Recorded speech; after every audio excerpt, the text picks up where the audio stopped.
네, 전국을 돌며 수백 채의 아파트를 불법 전매한 브로커들과 이에 가담한 투기꾼들이 무더기로 경찰에 검거됐습니다. 윤수경 변호사의 이슈 속 법과 생활입니다. 윤 변호사님, 불법 전매라고 하는데 뭘 어떻게 했다는 건가요? 네, 그 가짜 임신 진단서로 네. 신혼부부 특별 공급에 당첨되거나 네. 그 대표 청약 통장으로 당첨됐던 아파트를 네. 불법 전매했던 부동산 브로커들과 부정 당첨자들이 네. 한 454명 정도가 무더기로 적발됐다고 합니다. 네.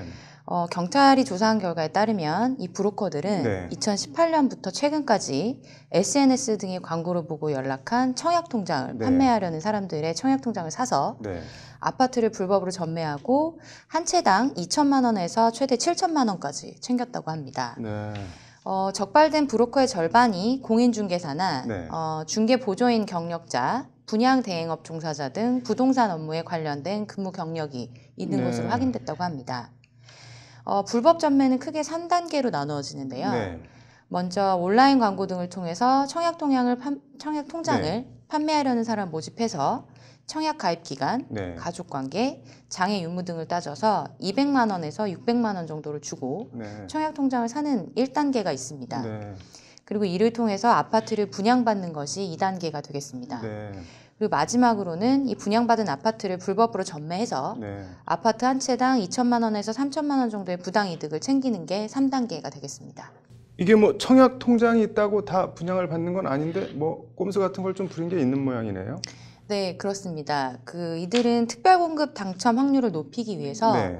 저소득층이나 장애인 명의의 청약 통장은 웃돈을 붙여서 집중적으로 사들였고요. 네. 가점을 높이기 위해서 임신 진단서를 위조하거나 네. 위장 전입을 한 것으로 드러났습니다. 네. 임신 진단서를 제출하기 위해서 위장 결혼을 하고 대리 산모를 통해서 진단서를 받기도 하고 네. 청약 당첨 직후에 낙태한 사례도 적발됐다고 합니다. 낙태까지 했다고 하는데 구체적으로 뭘 어떻게 한 건가요? 네, 이제 구체적인 사례를 보게 되면 네. 이제 부동산 브로커였던 A 씨가 네. 2018년 초에 미성년 자녀가 있는 B 씨에게 네. 3천만 원의 지급을 약속한 뒤에 B 씨가 임신 9주째인 것처럼 임신 진단서를 위조해서 네. 다자녀 특별 공급으로 하남 미사지구의 한 아파트를 네. 분양받았다고 합니다. 그리고 이제 곧바로 불법 전매해서 1억 원을 챙겼고요. 네. 또 이제 위장 전입으로 당첨된 사례를 보게 되면 네. 구속된 브로커 B 씨는 울산에 사는 C 씨의 네. 청약 통장을 수도권 아파트에 당첨되도록 하기 위해서 11차례에 걸쳐서 위장 전입을 해서 아파트 2채를 분양받았다고 합니다. 네. 이 아파트는 700만 원의 프리미엄을 받고 팔렸고요. 네. 브로커들은 주로 이제 전매 제한 기간이 짧은 네. 분양권을 범행 대상으로 노렸는데 그 범행 대상이 됐던 아파트 445채 중에 네. 405채의 전매 제한 기간이 1년 이하였다고 합니다. 네. 그럼 이렇게 전매 제한이 짧은 특별 공급 이런 걸 주 타깃으로 한 모양이네요. 네, 그렇습니다. 네. 전체 445건의 불법 청약 중에 네. 특별 공급을 통한 부정 당첨이 278건으로 네. 전체의 62.5%를 차지했습니다. 이 중에서도 신혼부부 특별 공급이 41%, 네. 장애인이 29%, 다자녀가 19%를 차지했습니다. 네. 주로 이제 전매 제한 기간이 짧은 아파트를 중심으로 네. 특별 공급을 노리는 식으로 범행을 했습니다. 네. 지역적으로 보게 되면 네. 경기도 내의 아파트가 303채로 압도적으로 많았고 네. 부산이 58채, 서울 28채, 세종 17채, 경남 13채 등이 뒤를 이었다고 합니다. 네. 이제 수도권의 신도시가 주요 타겟이었다고 볼 수 있겠습니다. 잡힌 사람들이 전부 얼마나 되나요? 네, 경기 남부지방 네. 경찰청 지능범죄수사대는 오늘 20일 네.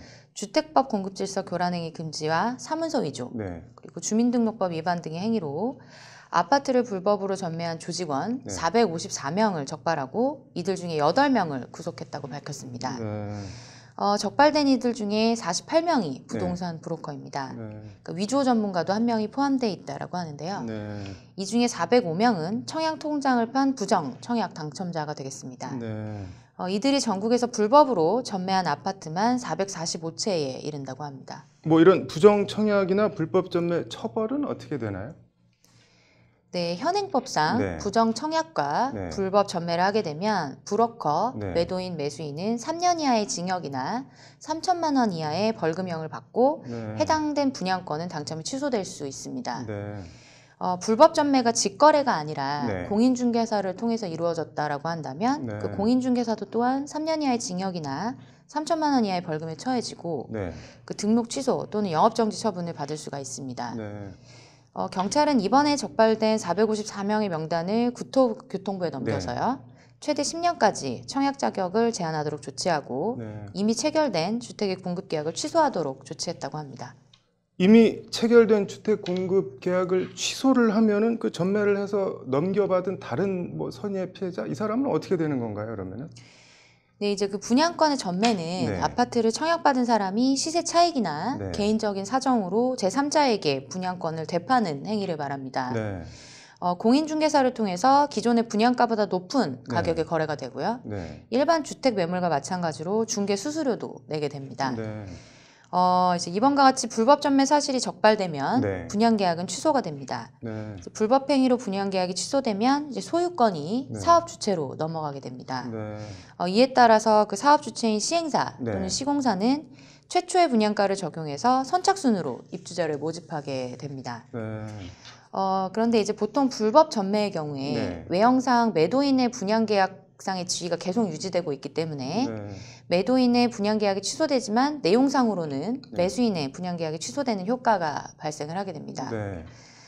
최근에는 법원이 네. 부정청약으로 분양권을 취소하면서 공급대금의 10%를 위약금으로 몰취했던 시행사의 관행을 불공정 거래 행위로 보아서 매수인에게 반환하라고 판단하기도 했습니다. 네.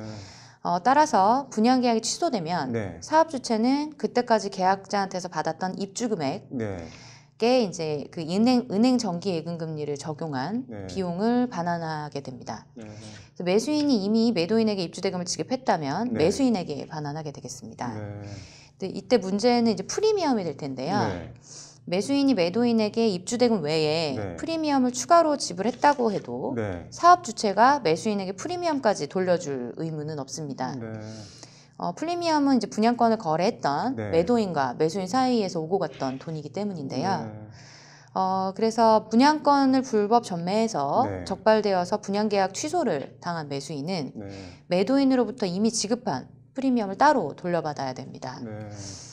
그렇지만 이제 불법 전매로 형사처벌을 받고 네. 입주 자격도 상실한 매도인이 매수인에게 프리미엄까지 돌려주지 않을 가능성이 높을 것 네. 같은데요. 이 경우에 이제 매수인이 매도인을 상대로 해서 부당이득 반환 소송을 제기해서 그 이미 지급했던 프리미엄을 돌려받는 방법밖에는 없겠습니다. 뭐 이런 불법 전매 뭐 법원 판결 같은 거는 어떻게 돼 있나요? 네, 그 전매가 금지된 기간 내에 네. 불법으로 이루어진 아파트 분양권의 전매 행위는 네. 형사적으로 처벌될 수는 있지만 그 민사적으로는 거래 당사자 간에 유효하다는 것이 지금까지의 일관된 대법원의 판례였습니다. 즉 이제 전매를 금지하는 규정의 효력이 네. 강행 규정이 아니라 뭐 단속 규정, 임의 규정이라고 해석을 해왔던 것인데요. 이렇게 이제 오랜 기간에 걸친 확고한 네. 대법원 판례의 영향으로 하급심 판결도 거의 예외 없이 네. 이 전매 금지를 단속 규정으로 해석을 해왔는데 네. 최근 들어서는 이제 엇갈리는 판결이 증가하고 있습니다. 네. 2016-29393 판결에서 네. 대법원은 택지개발촉진법상 전매금지 규정에 대해서 이것을 단속 규정이 아닌 효력 규정으로 보고 네. 전매계약의 사법상 효력까지 무효로 판단한 바가 있습니다. 네. 만약에 그 주택법 조항이 단속 규정에 불과하다고 하더라도 네. 불법으로 전매하는 행위가 선량한 풍속 기타 사회 질서에 반해서 민법 제103조에 반해서 무효라고 판단한 판결도 있습니다. 네. 뭐 이번 사건 어떻게 보시나요? 네, 이제 현재로서는 네. 분양권을 매수한 사람이 프리미엄을 받고 네. 금전적인 이득을 취한 그 분양권 원소유자에게 네. 부당이득 반환 소송을 제기하는 방법 외에는 피해를 구제받는 방법이 없을 것 같습니다. 네. 그렇지만 이제 분양권을 불법 전매하는 행위가 네. 주택 시장을 교란한다는 점에서 뭐 공감대와 사회적인 합의가 더 이루어진다면 네. 대법원의 전원 합의체 판결을 통해서 뭐 이런 분양권 불법 전매 계약이 유효하다는 뭐 기존의 판단을 바꿀 수도 있을 것 같습니다. 네. 그렇지만 이제 우선 불법 전매 세대를 적발한다는 것 자체가 네. 현실적으로는 쉽지 않기 때문에 네. 그 당사자에 대한 제재가 제대로 이루어질지에 대한 의문은 여전히 있습니다. 네.